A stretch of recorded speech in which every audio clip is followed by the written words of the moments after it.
இன்னுமாடா நீங்களாம் திருந்தலை அப்படின்னு தான் எனக்கு இந்த மெசேஜ் பார்த்தோன்னே தோணுச்சு. 10 to 12 டேஸ் முன்னாடி எனக்கு இன்ஸ்டாகிராமில் ஒரு பொண்ணு வந்து மெசேஜ் பண்ணியிருந்தாங்க. ஃபஸ்ட்டு மெசேஜை ஃபுல்லாக படிக்கிறதுக்கு முன்னாடி அங்கே அக்கௌண்ட் ஓப்பன் பண்ணி பார்த்தா 1500 மேலே ஃபாலோவர்ஸ் பட் 0 போஸ்ட்டுன்னு இருந்தது.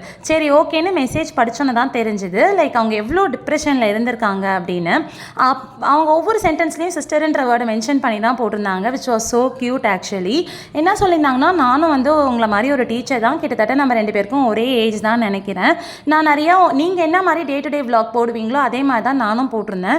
பட் என் ஃபேமிலியாக இருக்கட்டும், என் ஸ்கூலாக இருக்கட்டும், என்னோடய ஸ்கூல் மேனேஜ்மெண்ட், பேரண்ட்ஸ் சைடாக இருக்கட்டும் ரொம்ப ப்ரெஷராக இருந்தது. எப்படி ஒரு டீச்சராக இருந்துட்டு நீங்கள் இப்படிலாம் போடலான்னு அவ்வளோ ப்ரெஷர் கொடுத்தாங்க.